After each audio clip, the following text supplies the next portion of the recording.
우리에게 주시는 말씀은 히브리서 10장 19절에서 25절의 말씀입니다. 하나님의 말씀을 봉독합니다. 경청하여 주십시오. 그러므로 형제들아, 우리가 예수의 피를 힘입어 성소에 들어갈 담력을 얻었나니 그 길은 우리를 위하여 휘장 가운데로 열어놓으신 새로운 살 길이요 휘장은 곧 그의 육체니라. 또 하나님의 집 다스리는 큰 제사장이 계심에 우리가 마음의 뿌림을 받아 악한 양심으로부터 벗어나고 몸은 맑은 물로 씻음을 받았으니 참 마음과 온전한 믿음으로 하나님께 나아가자. 또 약속하신 이는 미쁘시니 우리가 믿는 도리의 소망을 움직이지 말며 굳게 잡고 서로 돌아보아 사랑과 선행을 격려하며 모이기를 패하는 어떤 사람들의 습관과 같이 하지 말고 오직 권하여 그날이 가까움을 볼수록 더욱 그리하자. 아멘. 이 말씀으로 함께 은혜를 나누겠습니다. 먼저 기도합니다. 하나님 아버지, 이 시간 세상에 속한 모든 것들을 십자가 앞에 내어놓고 오직 주님의 말씀 앞에 씁니다. 주님의 말씀으로 상하고 깨어진 우리 심령을 새롭게 하여 주옵시고 오직 우리를 붙들어 일으키시는 주님의 손을 경험하게 하시사 다시 한번 주님과 함께 새롭게 한 주간을 열어가게 하여 주옵소서. 말씀을 전하는 자나 듣는 자가 성령 안에서 하나 되게 하시며 부족한 사람은 죄와 허물은 십자가 보혈로 덮어주옵시고 오직 주님의 말씀만이 오롯이 선포되게 하여 주옵소서. 오늘 이 시간 우리와 함께 하시는 하나님을 찬양하오며 예수님의 이름으로 기도드립니다. 아멘. 모건 하우절이라고 하는 분이 쓰신 책 Same as Ever, 불변의 법칙이라고 하는 책이 있습니다. 이 책을 제가 지금 읽고 있는데요. 이 책 서두에 보면 아주 재미있는 이야기가 있습니다. 미국을 대표하는 갑부들이 여럿 있을 텐데 아주 경영자로서도 유명하고 또 갑부인 분이 바로 워런 버핏이죠. 이 워런 버핏이 한 번은 친구와 함께 네브래스카주 오마하 시내를 달리고 있었습니다. 이 오마하 시내 같은 경우에도 세계 경제의 침체 늪에 빠져서 호적거리는 시기가 있었고요. 그때 많은 상점과 사업체가 문을 닫은 상태였습니다. 그 거리를 달리고 있으면서 안타까운 마음의 친구가 암울하군요. 과연 경기가 회복될까요? 라고 물었습니다. 이때 워런은 대답 대신에 오히려 질문을 합니다. 1962년에 가장 많이 팔린 초코바가 뭔지 알아요? 친구가 대답하지요. 모르겠는데요. 스니커즈였습니다. 그럼 현재 가장 많이 팔리는 초코바는 뭘까요? 라고 되물었습니다. 이때 친구가 글쎄요 모르겠는데요. 또 워런 버핏이 대답합니다. 스니커즈예요. 그리고 침묵. 대화는 거기서 끝이 났습니다. 가만히 그 상황을 생각해 보면요. 우리는 세상의 급격한 변화 속에서 앞으로 세상이 또 어떻게 변화될까 생각하면서 불안하고 염려하고 또 어찌할 바를 몰라서 궁금해하기도 합니다. 새로운 변화의 위기 앞에서 우리는 어떻게 살아야 하겠습니까? 변화를 예측하고 그 변화를 쫓아간다? 사실 그거는 어리석은 방법에 해당한다고 할 수 있습니다. 물론 전문가들은 그렇게 하겠지만 우리가 변화를 쫓아가서 거기 가보면 또 이미 세상은 다른 쪽으로 변하고 있습니다. 그래서 늘 우리는 쫓아가는 인생을 살 수밖에 없습니다. 세상에 변하지 않는 특성과 인간의 변하지 않는 행동 방식을 이해하는 편이 훨씬 낫습니다. 세상의 불변 법칙을 알고 나면 우리 자신의 삶을 그리고 세상이 지금과 같은 모습인 이유를 우리는 더 깊이 이해할 수 있습니다. 나아가 다가오는 미래를 우리는 잘 준비할 수 있는 법이지요. 이 말씀에 조금 동의하지 않는 분이 계실 것 같아서 한 분을 더 소개하는데요. 아마존의 창업자 제프 베이조스는 이런 말을 했습니다. 앞으로 10년 동안 무엇이 변할 것 같으냐라고 하는 질문을 참 많이 받는다는 거예요. 근데 그런 질문을 받을 때마다 궁금하다는 겁니다. 왜 사람들은 내게 앞으로 10년 동안 무엇이 변할 것 같으냐 묻지? 사실 10년 동안 무엇이 변하지 않을까 묻는 사람은 왜 한 사람도 없을까 사실은 그 질문이 더 중요한 질문인데 라고 하는 생각이 든다는 겁니다. 베이조스 같은 경우에는 저렴한 가격과 빠른 배송을 원하는 아마존 고객들의 욕구가 사라진 미래는 상상도 할 수 없다는 거죠. 다시 말씀드리면 저렴한 가격과 빠른 배송을 추구하는 고객들이 항상 있었다는 것입니다. 바로 이 변하지 않는 것이 훨씬 중요하다는 겁니다. 변하지 않는 것을 알면요, 확신을 가지게 되고 어느 정도 미래를 가늠할 수 있고 준비할 수 있습니다. 사랑하는 성도 여러분, 이 세상에서 변하지 않는 것이 무엇일까요? 과연 진정한 불변의 법칙은 무엇이겠습니까? 이 세상에서 제 아무리 불변의 법칙이라고 해도 한 가지 사실 앞에서는 무기력해질 수밖에 없습니다. 무엇일까요? 뭐니 해도 돈이 최고다, 이렇게 우리가 많이 말을 하지만 이게 불변의 법칙은 아니지요. 제 아무리 돈을 많이 가지고 있어도 불치병에 걸리면 영락없이 죽습니다. 부자들, 갑부들, 그런 분들도 다 한순간 역사의 뒤안길로 사라진 것을 우리는 잘 알고 있습니다. 그래서 이 세상이 말하는 불변의 법칙은요, 죽으면 알게 뭐야, 죽으면 그만이야 하는 겁니다. 이보다 더 변하지 않는 불변의 법칙은 없습니다. 그렇습니다. 사람은 죽습니다. 그리고 죽으면 그만입니다. 이게 변화무쌍한 세상이 말하는 불변의 법칙입니다. 그렇다면 우리 그리스도인은 어떻습니까? 우리는 이 불변의 법칙에 만족할 수 있습니까? 어느 정도 동의는 하지만 이것이 세상의 불변의 법칙이다라고 우리가 만족할 수는 없지요. 왜 그렇습니까? 사람이 죽은 다음에 그 죽음으로 그만이 아니기 때문입니다. 히브리서 9장 27절, 한번 죽는 것은 사람에게 정해진 것이요 그 후에는 심판이 있으리니, 이것이 만고불변의 진리입니다. 사람은 다 죽습니다. 그리고 그 죽음으로 그만이 아니라 그 후에는 심판이 반드시 있습니다. 하지만 사람들은 이 사실을 이 생에서는 확인할 수 없으니까 증명불가라고 말을 하면서요, 불변의 진리로 여기지 않습니다. 그래서 세상은 죽으면 그것으로 그만이야 더욱 소리를 높여 주장합니다. 그런데요, 이렇게 주장하는 세상을 보면 그 세상은 악한 양심에 붙들려 있다는 것을 우리가 잘 알게 됩니다. 증명불가의 사실이 아니죠. 스스로 증거를 인정하지 않고 부인하면서 증명불가라고 꾸역꾸역 세상은 주장하고 있는 겁니다. 이런 세상의 모습을 바울은 로마서 1장 21절에서 23절에 아주 잘 묘사하고 있습니다.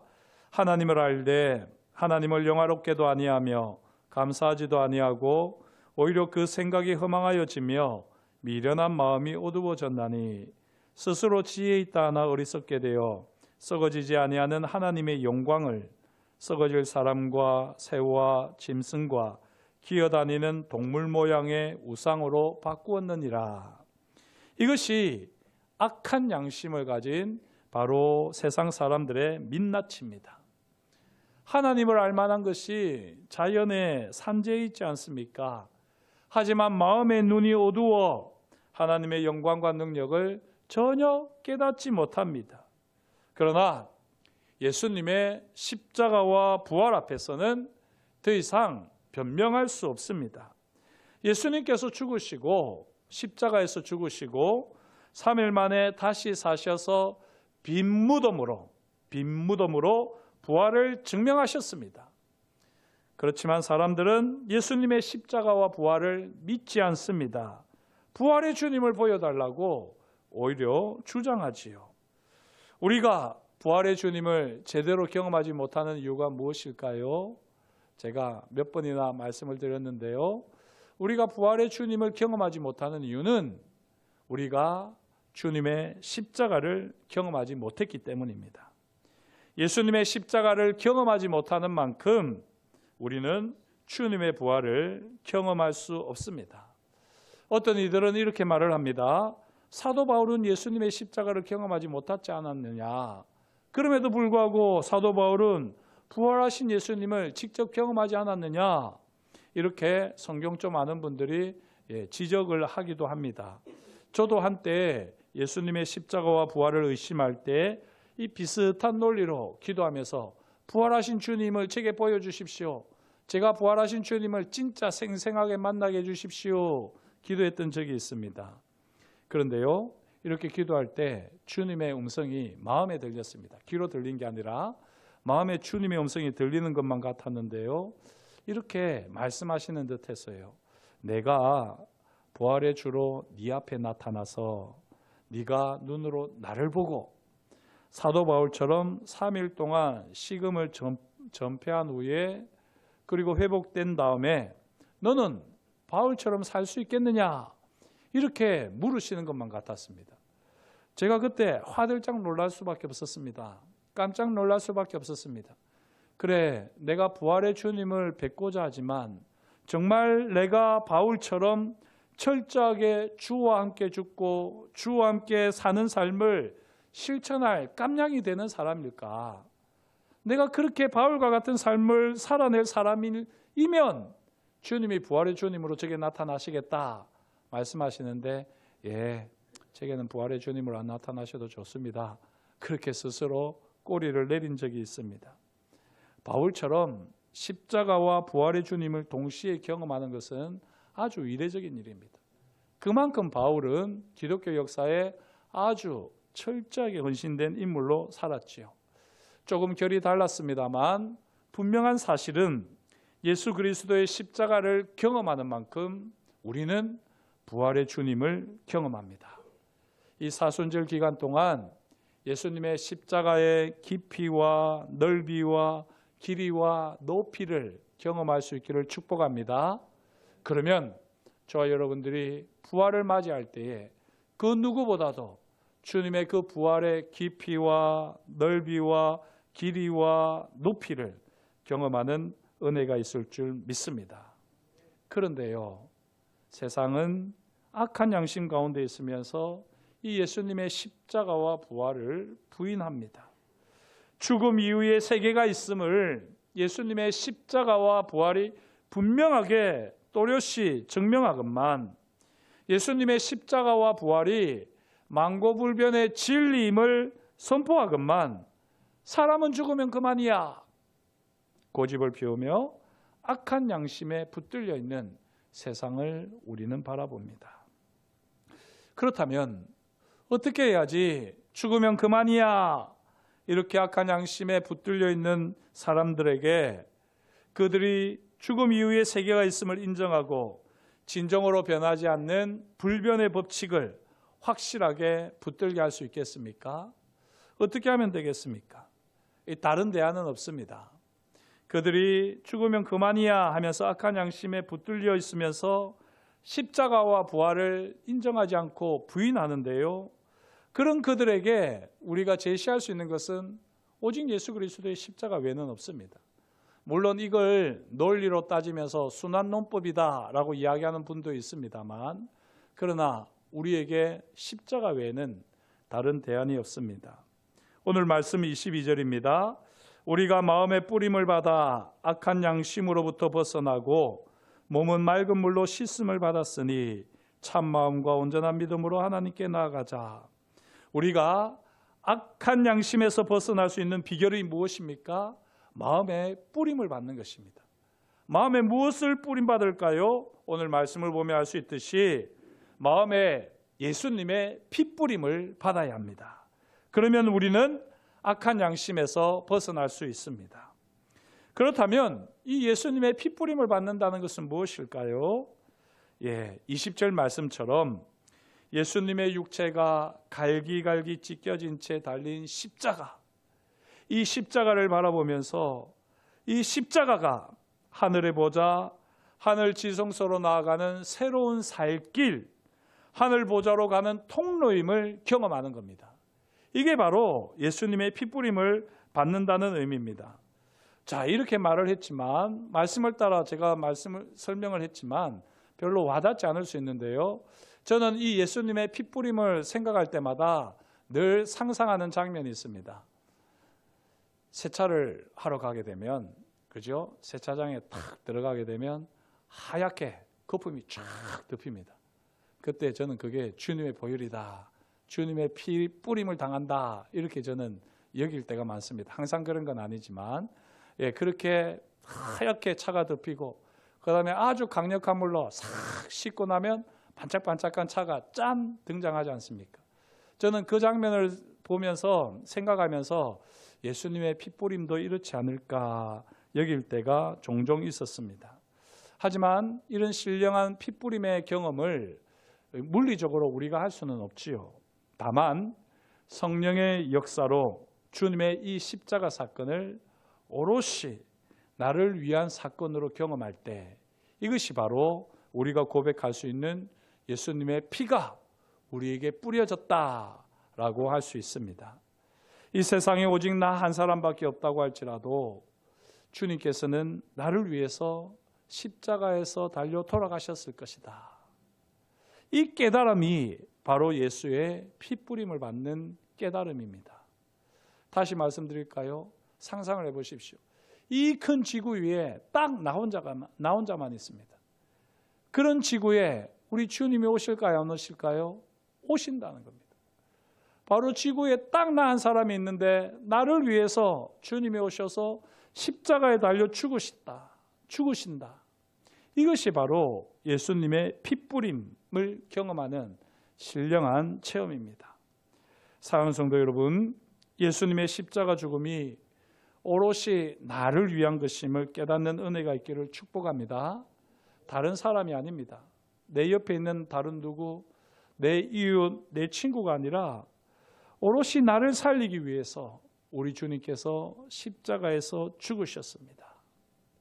예수님의 십자가 보혈이 우리를 덮으실 때 우리는 십자가 보혈을 힘입어서 부활하신 영광의 주님이 계신 하늘 보좌로 담대히 나아갈 수 있습니다. 여기서 우리가 한 가지를 꼭 명심해야지 되는데요. 22절 말씀을 다시 보시면 조금 어색한 부분이 있습니다. 자, 보시면요. 마음은 핏뿌림을 받고요, 몸은 맑은 물로 씻음을 받았다라고 되어 있습니다. 그렇다면 하나님께 나아간다고 어떻게 말을 해야 되겠습니까?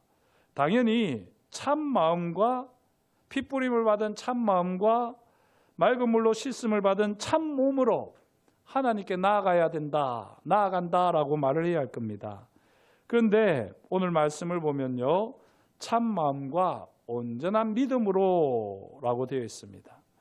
참 마음은 조금 전에 우리가 살핀 대로 예수님의 핏뿌림을 통하여서 예수님의 십자가와 부활을 전혀 받아들이지 못하던 이 악한 양심에서 벗어나는 마음입니다.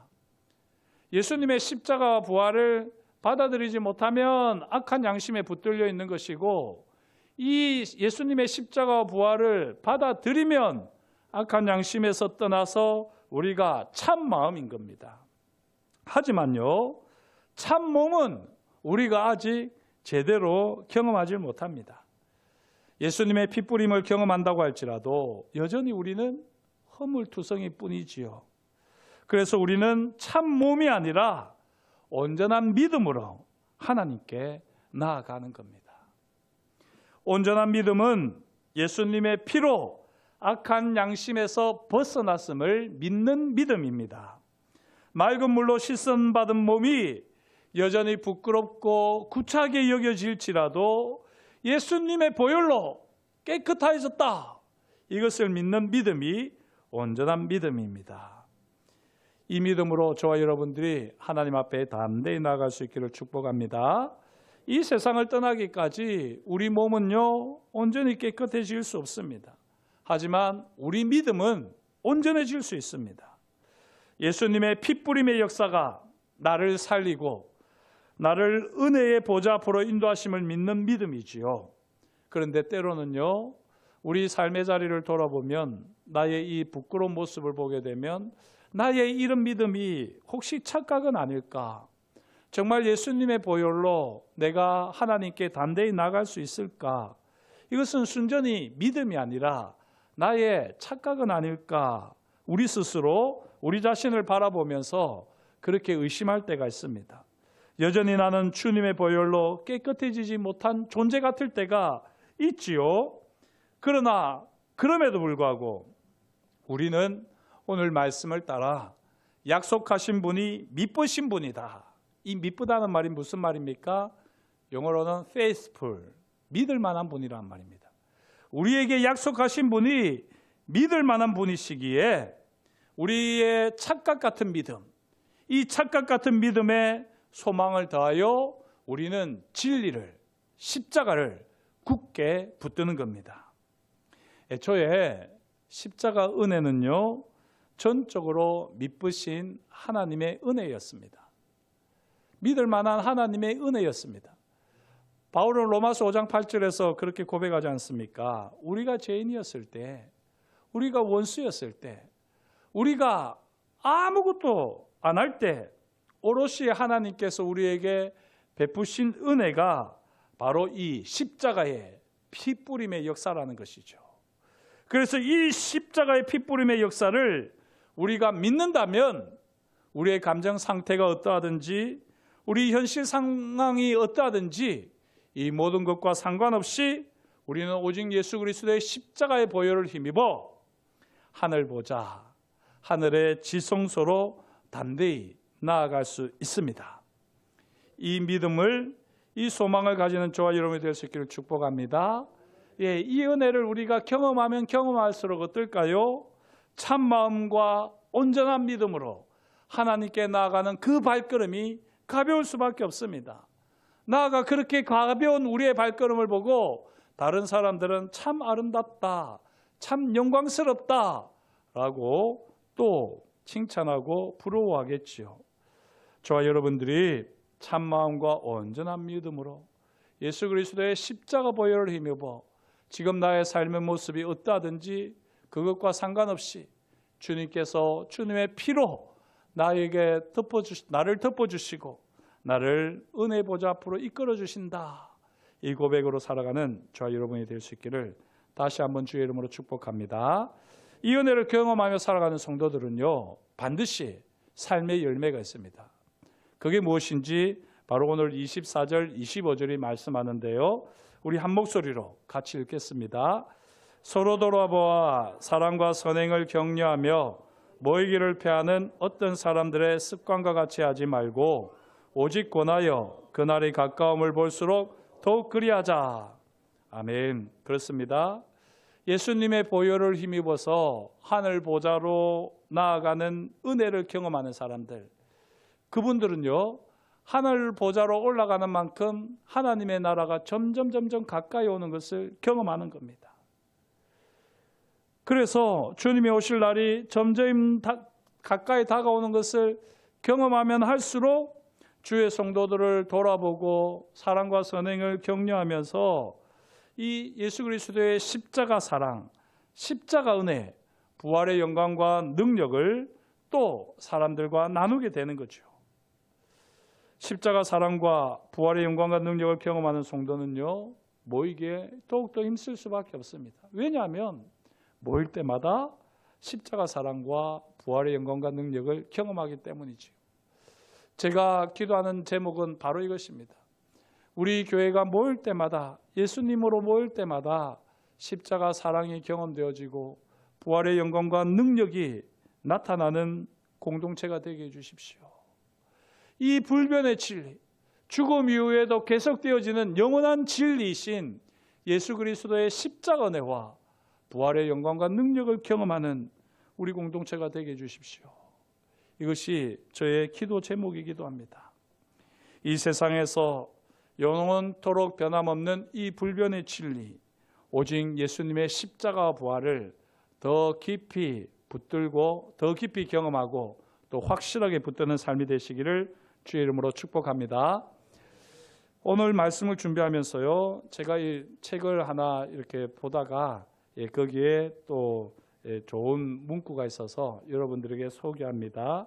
배철현 선생님의 시면이라고 하는 책에 나오는 부분인데요. 이 조앤 롤링 같은 경우에도 지금 이 책에 나와 있는 대로 참 어려움을 겪었지만 그녀에게는 신앙이 있었습니다. 그걸 참고하면서 이 글을 읽으시면 좋겠습니다. 해리포터 시리즈로 영국의 최고 갑부가 된 조앤 롤링은 26살 시절의 자신을 담담하게 묘사한다. 당시 그녀는 이혼녀였고 딸을 돌봐야 하는 엄마였다. 게다가 런던 거리의 홈리스였다. 한마디로 그녀는 끝이 보이지 않는 캄캄한 터널 속에 갇혀 있었다.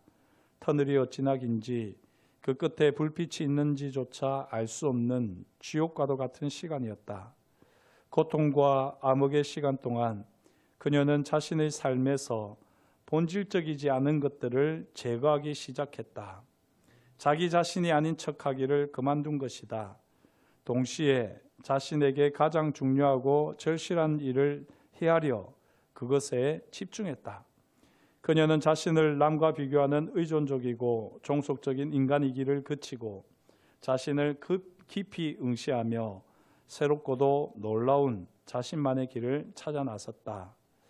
물론 이 조앤 롤링의 간증을 제가 듣지는 못했지만 모르긴 해도 그때 아마 이 주님의 손길이 있지 않았을까 여겨집니다. 자, 계속해서 이 배철현 선생님이 이야기를 하는데요. 누구나 때가 되면 죽는다는 이 불변의 진리를 깨닫는다면 자신에게 진실로 의미 있고 아름다운 일에 집중할 수 있다. 당신은 과연 죽음도 두렵지 않은 당신만의 인물을 가지고 있는가? 이 부분을 곰곰이 한번 생각해 보시면 참 좋겠습니다. 누구나 때가 되면 죽는다고 하는 이 불변의 진리를 깨달으면 우리가 허투루 삶을 살 수가 없지요. 그리고 진실로 내게 의미 있고 후회하지 않는 아름다운 일에 집중할 수 있을 것입니다. 우리는 어떻습니까? 우리는 누구나 때가 되면 죽는다는 이 불변의 진리보다도 더 확실하고 더 영원한 진리를 가지고 경험하는 사람들입니다. 예수 그리스도의 십자가 은혜, 부활의 영광과 능력, 이것은 죽음 이후에도 계속해서 우리에게 경험될 영원한 진리입니다. 이 십자가 사랑과 부활의 영광과 능력을 경험한 참 마음과 온전한 믿음으로 서로를 돌아보고 사랑과 선행을 격려하는 우리면 좋겠습니다. 모이기를 피하는 그런 사람들과 달리 우리는 모이기에 힘쓰고 더욱더 주님이 오실 날을 바라보면서 더욱 그리했으면 좋겠습니다. 여기 더욱 그리한다는 것은요, 참 마음과 온전한 믿음으로 예수 그리스도의 십자가 은혜, 부활의 영광과 능력을 경험하고 나누는 삶입니다. 이런 삶을 살아내는 저와 여러분이 될 수 있기를 주의 이름으로 축복합니다. 기도하시겠습니다. 하나님 아버지, 오늘도 주님께서 우리에게 말씀하여 주시니 감사합니다. 하나님의 말씀을 따라 우리가 어떠한 사람이 되어야 할지를 분명히 알게 하시니 감사합니다. 분명한 진리, 불변의 진리를 알고 있음에도 불구하고 그것을 하나님 아버지 붙들지 못하고 있는 우리의 연약함은 없습니까? 어리석음은 없습니까?